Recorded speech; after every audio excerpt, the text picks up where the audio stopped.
నా పేరు మీద 1,00,000 చిల్లర ఉంది. నా భార్య పేరు మీద 2-3 నా భార్య పేరు మీద.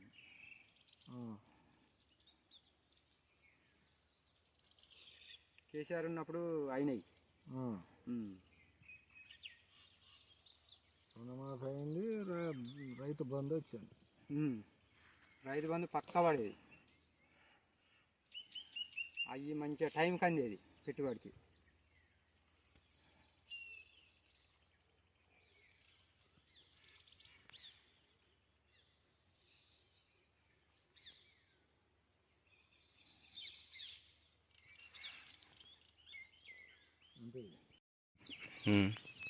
ఇక్కడ చలి కాలువకాంచి ఎన్ని కిలోమీటర్లు?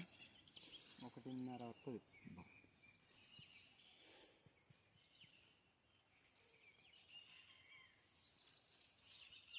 మరి ఆ కాలువ ఎప్పటికి పోతుందా? అది ఇప్పటి వరకు అయితే అది పైప్ లైన్ వేసే వరకు ఉన్నది ఎండిపోతుంది. ఇండే పై ఇంకేముంది ఇక, కాకపోతే ముందు వరకు పని చేస్తుంది మనకు మళ్ళా.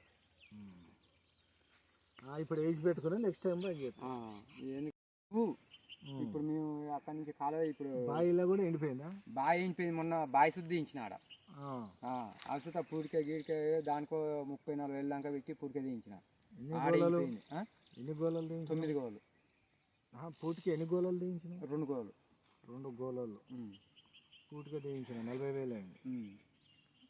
అంటే గుంట లెక్క తీసుకుంటారు కావాలి. అదే అదే అయినా నీళ్ళు వాళ్ళే పల్లె. వరి 5 ఎకరాలు కదా వరి? 5 ఎకరాలు. 5 ఎకరాలు ఎన్ని ఎకరాలు ఎండిపోయింది? మొత్తం ఎండిపోయింది. ఇక 4 పోయింది. ఇప్పుడు ఇంకొకటి పచ్చగా ఉన్నది. ఇది పచ్చగా ఉందంటే ఇది ఉందా గిట్ట పచ్చగా ఉంది, ఇసుతో బొద్ది. అసలు ఆ బోర్కాడికి పోతే నీళ్ళే లేవు, పొత్తలేదు. ఇక మొత్తం మేపుకుంటా పోయింది. ఇంకో ఎకరం కూడా 4-5 రోజులలో పోతుంది.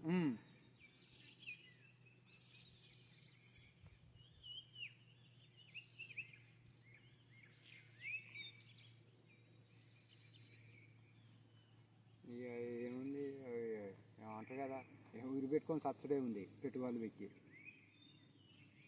ఎంత పెట్టుబడి అయింది దీనికి? ఇప్పుడు 30,000 పిండి బత్తాలు ఇచ్చేసిన ఒకటేసారి. అట్లా మొత్తం 5 ఎకరాలకు ఎంత పెట్టుబడి పెట్టినావు? దున్నుడు, కొట్టుడు, చల్లుడు, గొర్రు కొట్టుడు, చిన్నమెల్లంగా 2 లక్షలకు వస్తుంది. నాటుకూళ్ళు అవి అదే కూళ్ళతో సహా 2 లక్షలకు పైగా పెట్టుబడి పెట్టినావు. ఇప్పుడు దీన్ని బర్రెలకు గొర్రెలకు మేపుతాను. ఇక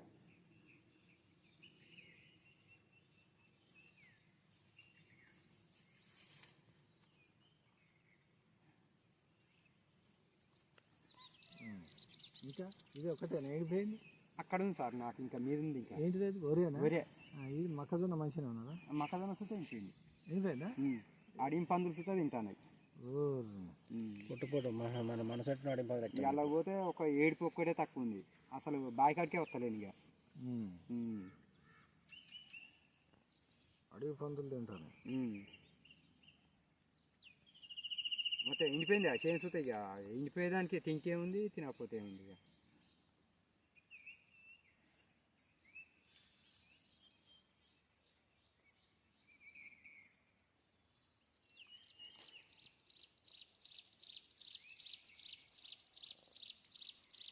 ఇక్కడ నీ ఒక్కనేనా చాలా మంది అయినా? ఇప్పుడు నా పక్కన అదే ఇంచింది. పాయిల్ శంకరయ్య. పాయిల్ శంకరయ్య